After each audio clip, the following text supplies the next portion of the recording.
வணக்கம் officers. GST பற்றின important informations பார்ப்போம் வாங்க. ஜிஎஸ்டிக்கான ஆர்டிக்கல் 279A சப்கிளாஸ் 1 மத்திய மாநில உறவுகளை 3ஆக பிரிக்கிறாங்க.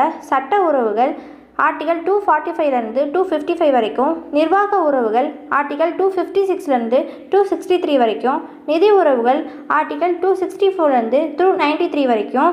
இந்த நிதி உறவுகளுக்கு கீழே தான் கவர்மெண்ட்டோட டேக்ஸ், ரெவென்யூ, எக்ஸ்பெண்டிச்சர் எல்லாமே வரும். டேக்ஸுக்காக 2 தடவை சட்டத்திருத்தம் பண்ணியிருக்காங்க. 18th amendment act 2000. இதில் என்ன சொல்லியிருக்காங்கன்னா, சென்ட்ரல் கவர்மெண்ட் ஸ்டேட் கவர்மெண்ட்டுக்கு கலெக்ட் பண்ணுற ரெவன்யூவில் 29% வந்து கொடுக்கணும்னு சொல்லியிருக்காங்க.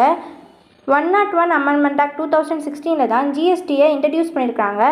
இதோட குறிக்கோள் என்னென்னா, ஒரு நாடு ஒரு அங்காடி ஒரு வரி, அதாவது one nation one shop one tax. ஜிஎஸ்டியை ஃபஸ்ட் இன்ட்ரடியூஸ் பண்ண நாடு எதுனா ஃப்ரான்ஸ். நம்ம ஃபாலோ பண்ணுற ஜிஎஸ்டி மாடல் எது அப்படின்னா கனடாவோடது. இதை பரிந்துரைச்ச குழு எது அப்படின்னா விஜய் கேல்கர் குழு 2005 பரிந்துரைச்சிருக்காங்க. ஜிஎஸ்டி இந்தியாவில் எப்போ நடைமுறைக்கு வந்துச்சுன்னா ஜூலை 1, 2017 நடைமுறைக்கு வந்திருக்கு. ஜிஎஸ்டி வரதுக்கு முன்னாடி வரைக்கும் luxury tax, entry tax, local tax, octroi, entertainment tax, excess tax, CST, VAT அப்படின்னு டிஃப்ரெண்ட் டைப்ஸ் ஆஃப் டேக்ஸ் இருந்திருக்கு. இது எல்லாத்தையும் ஒரே டேக்ஸுக்கு கீழே கொண்டு வரணுன்றதுக்காக தான் ஜிஎஸ்டி அப்படிங்கிறத இன்ட்ரடியூஸ் பண்ணியிருக்கிறாங்க.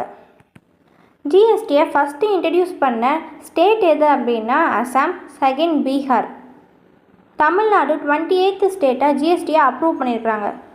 101வது சட்டத்திட்டத்தில் புதுசாக சேர்த்த ஆர்டிகல்ஸ் என்னென்னா 246A, 269A, 279A. 246A அப்படின்னா என்னென்னா, ஜிஎஸ்டி சம்மந்தமான சட்டங்களை இயற்றுவதற்கு பார்லிமெண்ட்டுக்கும் மாநில சட்டமன்றத்துக்கும் அதிகாரம் கொடுக்கறது. 269A அப்படின்னா 2 ஸ்டேட்ஸுக்கு நடுவில் நடக்கிற வணிகம் மற்றும் வர்த்தகத்துக்கு மத்திய அரசு வரி விதிக்கும், வரி வசூலிக்கும் அப்படின்னு சொல்கிறது. 279A அப்படின்னா என்னென்னா, ஜிஎஸ்டி கவுன்சில் கொண்டு வரதுக்கான ஆர்டிக்கல். அதுவும் 60 டேஸ்க்குள்ளே கொண்டு வரணும் அப்படின்னு சொல்லிட்டு சொல்லியிருப்பாங்க. மத்திய நிதி அமைச்சர் தான் ஜிஎஸ்டி கவுன்சிலோட தலைவர். வரி விகிதங்கள் 5, 12, 18, 28. காய்கறி, உணவு தானியங்களுக்கு ஜிஎஸ்டி கிடையாது, ஏன்னா இதெல்லாம் அத்தியாவசிய பொருட்கள். ஜிஎஸ்டியை 4 வகையாக பிரிப்பாங்க. IGST, integrated goods and service tax. 2 மாநிலத்துக்கு நடுவில் நடக்கிற வணிகம் மற்றும் வர்த்தகத்துக்கு சென்ட்ரல் கவர்மெண்ட் டேக்ஸ் கலெக்ட் பண்ணும், அதுதான் ஐஜிஎஸ்டி. யூடிஜிஎஸ்டி அப்படின்னா union territories goods and service tax.